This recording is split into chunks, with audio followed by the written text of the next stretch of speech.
Hello everyone, welcome back on my YouTube channel that is defence Guruji. और आप सभी लोगों का स्वागत है। आज बहुत ही इंपॉर्टेंट वीडियो मैंने आप लोगों की डिमांड पर बनाई कि सर एसएसबी के रिगार्डिंग फेज़ 1 के रिगार्डिंग आप वीडियो अपलोड कीजिए और अपना एक्सपीरियंस शेयर कीजिए। एक बार जब आप इस वीडियो को लास्ट तक देख लेंगे तो कभी स्टेज 1 में कभी आपको दिक्कत नहीं आएगी कि मैं स्टेज 1 कैसे क्वालिफाई करूँ, कहीं मैं रिजेक्ट ना हो जाऊँ, कहीं मैं स्क्रीन आउट ना हो जाऊँ। तो ये मेरे आपसे गारंटी, अगर आप इस वीडियो को लास्ट तक देखेंगे तो ना तो कोई कोचिंग करने की रिक्वायरमेंट है आपको, ना ही कुछ आपको कभी ये डर रहेगा कि मैं फेज़ 1 आउट हो जाऊंगा या फेज़ 1 आउट हो जाऊंगी। स्क्रीन आउट के मतलब स्क्रीन आउट नहीं होना है। तो मैं आपको इस वीडियो में A to Z बातें बताऊंगा इसके बारे में कि एसएसबी के अंदर कैसे आपको स्टेज 1 बहुत इजी तरीके से निकालना। पूरा फॉर्मेट मैंने हाथों से लिखा है, हर चीज़ आपको समझाऊंगा, हर चीज़ का क्या मतलब है। तो काइंडली इस वीडियो को शेयर करना मत भूलिएगा। बहुत मेहनत की है दोस्तों, आप लोग काइंडली मेरा थोड़ा साथ दीजिए ताकि मैं और लोगों की भी हेल्प कर पाऊँ और बिना कोचिंग के मैं उनको पास करा सकता हूँ एसएसबी के अंदर। जो मेरा एक्सपीरियंस है 16 बार का और 1 टाइम रिकमेंडेशन का, झूठ नहीं बोलूँगा बिल्कुल भी कि जैसे लोग बोलते हैं कि मैं 3 बार हूँ, मैं 2 बार हूँ रिकमेंड हूँ। विद प्रूफ आपको सारी बातें बताऊँगा। और कम से कम 5 साल से बच्चों को पढ़ा रहा हूँ, डिफेंस एस्पिरेंट को। ऑलरेडी अभी जॉब में हूँ और आगे भी यही मेरी पूरी प्लानिंग है कि आप लोगों को मैं बिल्कुल इसी यूट्यूब के साथ, इसी मीडियम के साथ आपको पढ़ाऊँ ताकि आप लोग बहुत कम टाइम में इस चीज़ को निकाल सको। और सबसे बेस्ट चीज़ है, बहुत मोटिवेशन आता है इन चीज़ों से। तो चलिए स्टार्ट करते हैं वीडियो को। दोस्तों स्टेज 1 इसको बोलते हैं PPDT, picture perception and discussion test. आप लोगों को पता होगा दोस्तों, एक DRDO का एक पार्ट, उसका नाम है DIPR, defence institute of psychological and research. उसी ने पूरे इस मॉड्यूल को डिज़ाइन किया है, एसएसबी को। ये DRDO का पार्ट है। आप लोग सुनते होंगे GTO, IO, साइकोलॉजिस्ट कौन कौन है। तो ये सारे बंदे यहीं से अटेंड होते हैं और they all are psychology, they all are psychologist. चाहे GTO हो, चाहे IO हो, चाहे आपका टैट वैट SRT जिसको हम साइकोलॉजिस्ट बोलते हैं, तीनों ही साइकोलॉजिस्ट हैं, बस तीनों की टैक्टिस अलग अलग है। इन बातों में मतलब आपको मैं थोड़ा एक ब्रीफ मैंने थोड़ा सा बताया है कि ये ऐसी चीज़ें होती हैं। बाकी का फिर नेक्स्ट वीडियो में कभी डिस्कस करूंगा। अभी जरा वापस आते हैं। तो ये एक फॉर्मेट है, पहले PPDT बता रहा हूँ आपको, बाद में मैं सारी चीज़ बताऊंगा। जब आप डे 1 पे वहाँ रिपोर्ट करते हैं तो सबसे पहले आपको चेस्ट नंबर अलॉट होगा, आपका डॉक्यूमेंटेशन चेक होगा दोस्तों। फिर आपको चेस्ट नंबर के साथ रूम में जहाँ पे आपका टेस्ट होता है वहाँ पे को ले जाया जाएगा और वहाँ आपका पहला टेस्ट होगा दोस्तों OIR, officer intelligence rating test आपका वहाँ पे होगा दोस्तों। ऑफिसर इंटेलिजेंस रेटिंग टेस्ट आपका वहाँ पे होगा और उसके बाद आपका पिक्चर परसेप्शन टेस्ट होगा और उसी पिक्चर परसेप्शन के ऊपर आपका एक डिस्कशन टेस्ट होगा और उसके बाद आपका एक पूरा ओवरऑल रिजल्ट मिला के आपको फेज़ 1 का रिजल्ट बताते हैं, जिसके अंदर 70% लोग आउट हो जाते हैं, 30% लोग सिंपली फिर वो डे 2 के लिए आगे फॉरवर्ड हो जाते हैं। Day 2 in the sense part 2 SSB का। Part 1 is screening process and second one is till selection. आपको बताया जाएगा you either you will get recommendation और यू विल गेट रिजेक्टेड। चलिए दोस्तों, अब सबसे पहले जरा स्टार्ट करते हैं हम लोग OIR, officer intelligence rating test. तो देखिए OIR में दोस्तों ये दो टेस्ट होते हैं आपके, फर्स्ट एंड सेकंड। दो बुकलेट आपको मिलेंगी, बुकलेट 40, 54, 55 जो भी नंबर होता है उसके ऊपर मत जाना दोस्तों। उसके अंदर जो जो कंटेंट आपको बता दे रहा हूँ दोस्तों, जब भी आपका OIR होगा ये completely based on your reasoning ability, कि आप कितना रीजनिंग में, कितना आपका माइंड एक्टिव है, कितना इफेक्टिव इंटेलिजेंस है, ये सारी बातें आपकी चेक होगी। तो इसके लिए मैंने एक वर्ड लिखा, more you think more you link. जितना प्रैक्टिस करोगे, जितना सोचोगे, इजीली क्वेश्चन को बना पाओगे और दैट इज़ वेरी इंपॉर्टेंट। कुछ लोग बोलते हैं ये बिल्कुल इंपॉर्टेंट नहीं है, चलिए छोड़िए, मैं आपको प्रूफ के साथ बताऊंगा बातें कि ये इंपॉर्टेंट क्यों है। चलिए दोस्तों, सबसे पहले इसके अंदर टॉपिक्स, आप काफ़ी लोग अवेयर होंगे कि रीजनिंग बेस्ड टेस्ट होता है, बहुत सारी चीज़ इसके अंदर रीजनिंग के क्वेश्चन आते हैं, मैं आपको वो टॉपिक बताऊंगा अभी। तो चलिए स्टार्ट करते हैं। एनालॉग टॉपिक है, FCAT के अंदर भी आता है। कोडिंग डिकोडिंग टॉपिक होता है। नंबर सीरीज टॉपिक होता है दोस्तों। फिगर बेस्ड क्वेश्चन आते हैं बहुत सारे। डिक्शनरी बेस्ड क्वेश्चन आते हैं कि which of the following word जो डिक्शनरी में सबसे पहले आएगा। डायरेक्शन बेस्ड होता है दोस्तों test. Spotting the similar one होते हैं, जो सिमिलर फिगर हो उनको कैसे कैसे देखना है। कंप्लीटेशन ऑफ फिगर, ये सारे कुछ टॉपिक आपके OER टेस्ट में आते हैं और ये दो टेस्ट होते हैं, पार्ट 1 एंड पार्ट 2। हो सकता है एक के लिए आपको 20 मिनट मिले, एक के लिए आपको 17 मिले, it depend upon them. They will definitely explain each and everything, so make sure that be attentive during your test. No need to ask stupid question again and again, कोई फ़ायदा नहीं होगा दोस्तों। इसलिए एक बार में ढंग से सुनो, आपको हर चीज़ बताएगा। Generally your time start now, your time's end, pen down, ये सारी बातें मतलब बहुत डिसिप्लिन तरीके से आपको इस टेस्ट को देना है। और no need to so much worried, सोचना ज़्यादा कुछ नहीं है, चीज़ें हैं, अगर थोड़ा बहुत प्रैक्टिस करोगे, प्रैक्टिस आने वाले वीडियोस में आपको कराऊंगा।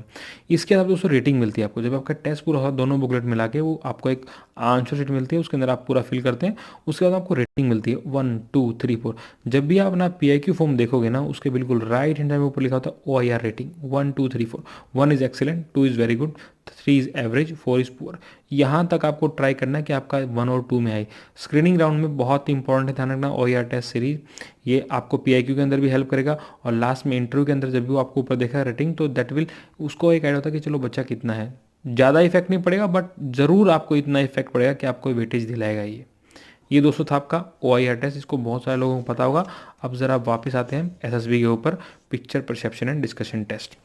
ये बिल्कुल सेम फॉर्मेट होगा आपका, फॉर्मेट एकदम सेम है। नंबर ऑफ SSB, जैसे मैं 7 टाइम गांधीनगर गया हूँ, तो 3 FSB दोस्तों। नेम प्रतीक, बैच नंबर GNF का 286, एज 23, कैंडिडेट 17, कैंडिडेट नंबर आपका चेस्ट नंबर होता है, और उसके बाद डेट 16 अगस्त 2018 फॉर एग्जाम्पल मान लेते हैं। ऐसी इसी तरीके से आपके बिल्कुल एक सेम क्या होगा दोस्तों, एक स्क्वायर बॉक्स होता है बिल्कुल उसके अंदर, और वहाँ पर एक एक्शन लिखा होता है, नीचे लिखा होता है स्टोरी। अब देखो देखना क्या होता है, मैं आपको एक एग्जांपल के तौर पर दिखाता हूँ दोस्तों चीज़ें। फॉर एग्जांपल जैसे मान लो ये पिक्चर है, ये पिक्चर आपको 30 सेकंड के लिए दिखाएंगे, और ये पिक्चर बहुत हेजी होती है, मैंने बिल्कुल क्लियर पिक्चर दिखाया ताकि वो समझा पाऊँ मैं, अदरवाइज पिक्चर बहुत हेजी होती है। तो 30 सेकंड के लिए आपको ये पिक्चर दिखेगी, they are shown for 30 second, after 30 second वो बिल्कुल स्क्रीन से हट जाएगा, प्रोजेक्टर से हट जाएगा। देन उसके बाद आपको 5 मिनट मिलते हैं। इस 5 मिनट को दोस्तों मैं 1+4 में डिवाइड करता हूँ, 1+4 में। 1 मिनट में दोस्तों आपको ये जितने भी डायग्राम के अंदर चीज़ें हैं, आपको एक्शन पार्ट फिल करना है, और आपको अपने अपने कैरेक्टर को दिखाना है उसके ऊपर। कैरेक्टर आपने जैसे सपोज फॉर एग्जांपल मैंने 5 लोगों को देखा है, तो प्लस मतलब that the mood off the character. Mood दोस्तों 3 टाइप का होता है, plus, minus and neutral. Suppose if you think the character is in positive mood, write plus, negative mood minus, if you don't think कि दोनों में से कोई भी, then write neutral. Again I repeat, plus, minus and neutral. Now character कैसे हैं दोस्तों, mail है, फीमेल है, या फिर पर्सन है। Person, if you are not able to identify the particular जो भी आपको दिख रहा है सामने वो मेल है या फीमेल, आप आइडेंटिफाई नहीं कर पाते, you can right P। Suppose try करना है P को आप ना लो, और यहाँ से आप न्यूट्रल को ना लो और नेगेटिव को ना लो। रीज़न मैं एक्सप्लेन करूँगा, मैं आपको ये कंफर्म बता दे रहा हूँ, रीज़न मैं एक्सप्लेन करूँगा, बट एक बार आपको मैं थोड़ा पूरा प्रोसेस अच्छे से बता दूँ। सपोज हमें सेंटर कैरेक्टर को देखो, इसके अंदर क्या होता है ना कि ये इनडायरेक्टली में ये आपकी इमेज को देख रहे हैं, इनडायरेक्टली आपको हालांकि दिखा रहे हैं पिक्चर, बट आप इमेजिनेशन किसके दोस्तों, हमारी। ध्यान रखना, इसीलिए मैं लिखता हूँ action speak louder than words. बोलने से कुछ नहीं होगा, काम करने से होगा। SSB में ये 5 मैजिकल वर्ड तुम जान लो, कभी फेल नहीं होगे। Action speak louder than words, कहने से कुछ नहीं होगा, सिर्फ करना है, उसके अंदर प्रूव करके दिखाना है उसको। अगर मैं बोल दूँ I am brave, how can you say that कि मैं ब्रेव हूँ, मतलब कैसे मान लोगे तुम लोग यार, बाय एक्शन। मेरा जो पास्ट होगा, जैसे मैंने कोई काम किया हुआ तो उसके बारे में पता चलेगा। नीचे होता है स्टोरी दोस्तों, और सेम पेज पीछे होता है, you can use back side also, but you don't have that much time. 1 minute के बाद आपको 4 मिनट में स्टोरी का जो दिख रहा है आपको, वहां से आपको स्टोरी लिखना स्टार्ट करते हैं। You can also right with in 1 minute. सबसे पहले आपको लिखना है एक्शन। एक्शन क्या है दोस्तों, अब जरा इस पिक्चर में देखिए आप, तो क्या दिख रहा है आपको इसके अंदर, क्लियर क्या दिख रहा है कि एक डिस्कशन हो रही है, लोग बैठे हैं और कुछ ना कुछ डिस्कशन कर रहे हैं। तो सो फॉर एग्जाम्पल मैंने इसमें लिख दिया दोस्तों, क्या लिख दिया इसके अंदर, डिस्कशन मैंने लिख दिया है। In this picture, I saw 3 male and 2 female of age in between 20 to 30 years old. All of them were in positive mood. All of them were in a positive mood. देखो plus mood, M मतलब क्या होगा दोस्तों, male female या person, and next is the age. Age आपको बिल्कुल दिखाना है, जहां जहां आपको दिखे आपको स्क्वायर बॉक्स के अंदर उनको age in part of circle में आपको उसको लिख देना है। इससे पहले आपको बताएगा gentleman, it is a test of imagination where nothing is right, where nothing is wrong, whatever come in to your mind just write down it properly, think freely without any stress, you can write down your thoughts after picture shown for 30 second. हेजी picture के बाद आपके मन में क्या thought आ रहे हैं वो आपको फ्रीली लिख देना है। ऐसा बोलता है वो, but make sure that gentleman ये स्क्रीनिंग राउंड है, आपको इसमें अच्छा परफॉर्म करना पड़ेगा। You have to write a better story, you have to write a productive story. काम ढूंढना है उसके अंदर दोस्तों, कुछ ना कुछ जॉबलेस चीज़ें नहीं, मतलब स्टूपिड चीज़ें नहीं लिखनी है, कुछ भी आप लिख दो जो इमेजिन करना है, सिर्फ नॉर्मल बातों को, डेली बातों को जो डेली लाइफ में होती हैं, जो पॉसिबल हो, इम्पॉसिबल चीज़ों को आपको एनालाइज नहीं करना, ध्यान रखना ये बात। तो बी रियल, जो रियल में चीज़ें हों वही चीज़ आपको इसके अंदर लिखनी है। बिना काम में जो चीज़ पॉसिबल ना हो उसको आपको डिस्कशन नहीं करना है। मैं फिर बोलता हूँ दोस्तों, आपकी पर्सनैलिटी को प्रोजेक्ट करेगा सारी बातें, और they are very train, so no need to do any stupid activity. Listen to my words properly, follow it, you will definitely qualify the phase 1। अब जब इतना तुम यहाँ तक लिख लोगे, उसके बाद आपको लिखना है, स्टोरी स्टार्ट करना है। स्टोरी लिखने का तरीका बताऊंगा, लेकिन उससे पहले आपको बेसिक बता दूं। ये जो पूरा आपका फेज 1 ये स्क्रीनिंग है या फिर एसएसबी है दोस्तों, ये एक ही बात के ऊपर मैटर करता है, आपका ऑब्जर्वेशन पावर कितना है, ऑब्जर्व कैसा कर सकते हैं दोस्तों। आप लोगों ने सुना होगा 15 OLQ, मैं कुछ आपको दिखा देता हूँ। Effective intelligence, reasoning ability, organising ability, power of expression, social adaptability, cooperation, sense of responsibility, stamina, ये सारी बातें आपने देखी होंगी। इनको आप भूल जाओ। OLQ समझना, आपको धक्के से शो नहीं करना दोस्तों, ये आपको इनडायरेक्टली शो करना। मैं आपको बताऊंगा कैसे आपको इनडायरेक्टली शो करना है।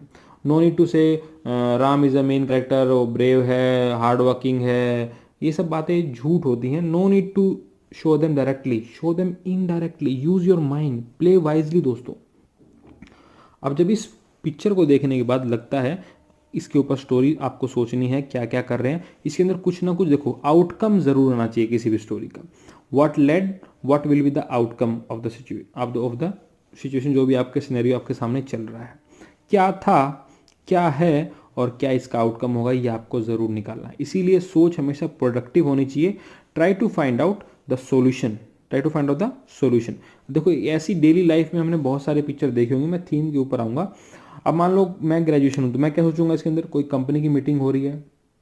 अगर मैं कोई 12th पास एनडी वाला बच्चा जाता है, टीएस एंट्री जाता है, फिर और कोई टेक्निकल एंट्री जाता है वो 12th में, तो क्या होता है, मैं सोचूंगा कि पेरेंट टीचर मीटिंग है। देखो चीज़ें हैं, डिस्कशन कुछ ना कुछ तो हो रहा है, कुछ ना कुछ पेपर्स भी दिख रहे हैं आपको, और ये चीज़ें कुछ ना कुछ डिस्कशन हो रही है। अब मान लो मैं किसी कंपनी में जॉब कर रहा हूँ, सपोज कर लो कि मैं एक बीटेक ग्रेजुएट हूँ और मेरे पास इलेक्ट्रॉनिक्स कम्युनिकेशन कोई ब्रांच है, तो मैं क्या सोचूंगा इसके ऊपर। मैं कोई मान लो मेरे पास मैकेनिकल ब्रांच है, तो मैं एक कार डिज़ाइन करने सोचूंगा। अगर मैं कोई सिविल हूँ तो मैं कुछ अपने तरीके से, मतलब हर एक का अपना बैकग्राउंड होता है दोस्तों। अब मान लो कोई सपोज कर लो मेरे पास इलेक्ट्रॉनिक्स कम्युनिकेशन ब्रांच थी, तो मैंने मान लो आजकल देखा, तो इस स्टोरी को आपको करंट सिनेरियो से कनेक्ट करना है।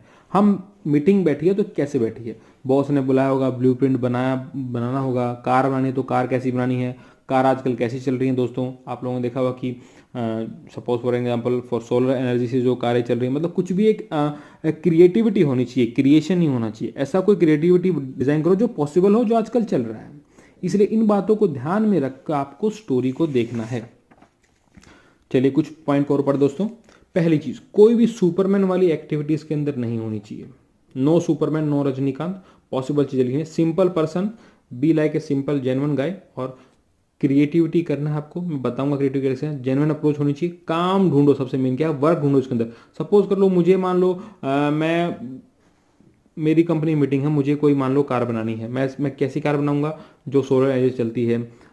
उसमें क्या करूंगा, पहले मैं बॉस के पास जाऊंगा, क्या होगा, बॉस मुझे काम असाइन करेंगे, असाइन करने के बाद मैं टीम बनाऊंगा, और अपने आप को दोस्तों लीडर दिखाना है। क्या दिखाना है, कैप्टन। भैया इसके अंदर मजदूर नहीं बनना है आपको, काम वाला नहीं ढूंढ रहे, they are looking for a officer, तो make sure that be act like a leader. But leader भी कहां से निकल आता है, टीम में से, एफर्ट से निकल के आता है, ना कि अप्रोच से निकल के आता है। एफर्ट दिखाओगे तो लीडर बन जाओगे, वरना तो सैनिक लोग भर्ती होते हैं तो फिर अफसर की जरूरत ही नहीं है। नेक्स्ट, सिंपल काम करो। डेली लाइफ सिचुएशन में, हमारे घर में मीटिंग होती है, आप इसके ऊपर घर के, चलो घर के बंदे बैठे होते हैं, हेजी पिक्चर होती है, आप बना सकते हो उसके ऊपर भी। क्रैमिंग नहीं करना है। सबसे मेन बात क्या है, लोग, बहुत सारे लोग क्या और किताबों से चेप के आते हैं, कहीं से कोचिंग लिए उसको रट्टा मार के वो छाप दिया एज इट इज। ऐसे लोगों का सिलेक्शन दोस्तों नहीं होता है इसके अंदर। इसीलिए इन चीज़ों को थोड़ा सोचो समझो। ग्रेजुएशन है दोस्तों, मीटिंग है, मैंने कुछ भी टॉपिक आपका सोच लो, ABCD, उसके ऊपर काम ढूंढो। इस वीडियो के नीचे सभी अपनी अपनी थीम लिखना, जो भी उसको स्टोरी लिखना रहा, kindly right down your story so that I can analyse and will find out कि व्हाट काइंड आपको क्या इसमें गलत चल रहा है, क्या नहीं चला। अब मान लो मैं क्रिएटिविटी इसके अंदर दिखाऊंगा कुछ ना कुछ मैं मान लो कार डिजाइन कर रहा हूँ, तो एक क्रिएटिविटी वर्क है, एक क्रिएटिव वर्क है, तो क्या होगा दोस्तों, रीजनिंग एबिलिटी अपने आप शो होगी। अगर मैं कोई काम ढूंढ रहा हूं तो क्या होगा दोस्तों, ऑर्गेनाइजिंग एबिलिटी होगी, ये बहुत दिख रहा है क्लियर एज इट इज। और सबसे मेन क्या दोस्तों, ऑब्जर्वेशन पावर है, तो मेरे पास क्या होगा दोस्तों, वो पावर ऑफ एक्सप्रेशन होना चाहिए दोस्तों। मुझे आता है कैसे मान लूँ, you have to show it. Suppose कर लो मैं एक टीचर हूँ, how do you know that कि आई एम ए टीचर। मैं जब एक्सप्लेन करूंगा, जब बोलना शुरू करूंगा तो आपको एग्जैक्ट आइडिया आएगा चीज़ों के लिए। और कुछ जरा इंपॉर्टेंट बातें जान लेते हैं दोस्तों। Story must be short and crisp, छोटी होनी चाहिए बट काम की होनी चाहिए। लंबा नहीं लिखना है, ऐसे टाइप नहीं लिखना आपको, ना इतना टाइम होता है, 4 मिनट होती है, ध्यान रखना। आउटकम मस्ट, कोई ना कोई उसका आउटकम आना चाहिए। अगर आपने एक काम शुरू किया, you have to finish that work. अगर मैंने कार बनानी स्टार्ट किया तो मैं कार बना लूंगा लास्ट टाइम तक, और उसको कोई दिखाऊंगा, कोई क्विज हो या फिर कोई जैसे मान लो ऑटो एक्सपो होता है उसमें दिखाऊंगा, ये सब चीज़ें होती हैं। डायरेक्ट मत लिखो दोस्तों, कभी ये लिखना है कि हार्ड वर्किंग है, ब्रेव है, बोल्ड है, करेजियस, ये सारी बातें डायरेक्ट कभी नहीं लिखनी है। काटा मारो इनके ऊपर। Action speak louder than words. अगर मान लो मैं हार्ड वर्किंग हूँ तो मैं काम करूंगा तो दिखेगा वो हार्ड वर्किंग है। ब्रेव में नहीं लिखना दोस्तों, ये सब चीज़ें मत अवॉइड करना। थीम दोस्तों हमेशा स्ट्रॉन्ग होना चाहिए, ध्यान रखना। मैं फिर बोलता हूँ, क्रिएटिविटी होनी चाहिए, क्रिएशन नहीं होना चाहिए दोस्तों। उसके बाद दोस्तों आपसे वो अपनी शीट ले लेगा और आपको एक यू शेप में बिठा देगा, और यहाँ पर एंडरिंग ऑफिसर है, जीटीओ है, और यहाँ पर क्या दोस्तों आपका साइकोलॉजिस्ट है।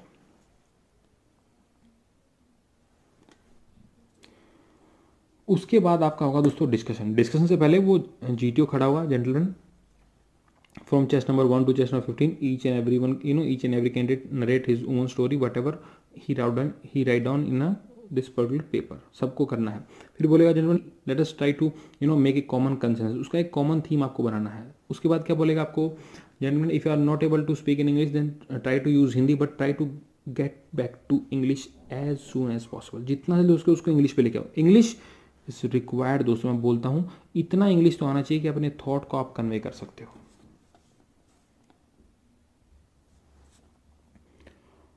Word must be loud and clear, ध्यान रखना। जब भी आप स्टार्टिंग बोलो तो दूसरों की स्टोरी का आपको बहुत ध्यान से सुनना है दोस्तों, अदरवाइज दिक्कत होगी। बोलने से ज़्यादा सुनने पे ध्यान लगाना। मैं बोलता हूँ फिर से, आपको बिल्कुल वो एड्रेस कर रहे होंगे, बिल्कुल आपको देख रहे होंगे। ऐसा नहीं मानना है कि मैं ज़्यादा चिल्लाऊंगा तो ज़्यादा नंबर मिलेंगे, बाहर फेंक दिया जाओगे, कोई फायदा नहीं होगा। फिश मार्केट को अवॉइड करना। जब भी आप बोलो तो make sure loud and clear. चिल्लाना नहीं है बट वर्ड्स को पहुंचना चाहिए ढंग से। लिसन अदर कैंडिडेट प्रॉपरली, दूसरों की स्टोरी को सुनना है, so that you can find out कि आपके उसमें कॉमन क्या क्या है। कम्युनिकेशन स्किल दोस्तों अच्छी होनी चाहिए, आपको ऑलरेडी बता चुका हूँ। फम्बलिंग नहीं करना दोस्तों, उसके अंदर बीच में आपको आवाज हकलाना नहीं है, एक बार बोलो बढ़िया तरीके से। जब भी आप पीपीटी रूम से जाओगे डिस्कशन के लिए, आपको कुछ ना टाइम मिलता है, उसमें अपनी स्टोरी को रिवाइज करो बार बार आपने क्या लिखा है। दोस्तों कुछ लोग बोलते हैं लक के ऊपर बेस है, no, it's completely depend on hard work. Number of, अब पॉइंट कहाँ कहाँ आपको कॉमन बनाने, ध्यान रखना इन पॉइंटों को। पहला क्या कॉमन पॉइंट क्या है, नंबर ऑफ कैरेक्टर, कितने कितने कैरेक्टर हैं। Okay general, let us take 3 characters, 4 character, whatever, 2 male, उसके ऊपर भी लोग लड़ेंगे। Okay let us take 2 characters, 2 male 2 male. अपना ग्रुप के बीच में अपनी स्टोरी में से आपको एक पॉइंट चुराना है, आपको पहले बोल देना है वो पॉइंट। मेक पहले दूसरों की बात जब सुनोगे तो ध्यान से बोलना। हैंड एक्शन यूज नहीं करना है, आपको ध्यान रखना। Put your hand on your thigh, have a smile on your face and then start discussion. Smile in the sense एक कॉन्फिडेंस आपके चेहरे पे दिखना चाहिए भैया। उसका देखो दोस्तों, मूड पे लोग लड़ेंगे, कोई बोला पॉजिटिव है, कोई बोला नेगेटिव, कोई बोला मैंने देखा ही नहीं है। ऐसे ऐसे महानुभाव भी आएंगे जिनको कुछ फील नहीं होगा, बट दे विल स्क्रीन इन। वो आपको लगेगा कि यार मैंने अच्छा बोला, वो तो बेवकूफ़ था, वो कैसे ले लिया। नहीं दोस्तों, ऐसा नहीं होता। They are highly train, they know, उनको अपने टास्क का पता है, उनको क्या करना है, दे नो दैट। थीम पर फोकस करो। अब इसके ऊपर डिस्कशन आएगा। अब डिस्कशन पे किस किस ने बनाई, उसमें से क्या कॉमन निकल के आ रहा है, आपको ट्राई करना है एक कॉमन स्टोरी। ध्यान रखना ये ग्रुप डिस्कशन है, group discussion mean is a exchange of views, debate नहीं है। कभी इसको गलत बनाने लग जाओ, no I am not agree with you, ऐसा नहीं बोलना है, ये चीजें नहीं बोलना है। ग्रुप स्टोरी नरेशन बहुत जरूरी है दोस्तों, इसीलिए लास्ट में ट्राई करना कि आपको ग्रुप स्टोरी का, अगर आप अच्छे से बोलेंगे तो you will definitely the group will select you and call for a group story. ऐसा भी कुछ भी नहीं कि जो ग्रुप स्टोरी बोलेगा वो पक्का सेलेक्ट होगा। मैंने बहुत लोग आउट ऑफ देखे हैं, बहुत लोग चिल्लाते हैं, वो बहुत जल्दी उनको बाहर निकालते हैं। अगर आप ज़्यादा डिस्टर्बेंस करोगे तो दे विल आपको आके सुनना पड़ेगा, वो कुछ ना कुछ बोल के जाएगा आपको। तो दोस्तों ये मेरा वीडियो था किसके regarding, picture perception discussion test. I hope आपको अच्छा लगा होगा। आने वाले वीडियो के लिए मैं टैट वैट SRT बनाऊंगा।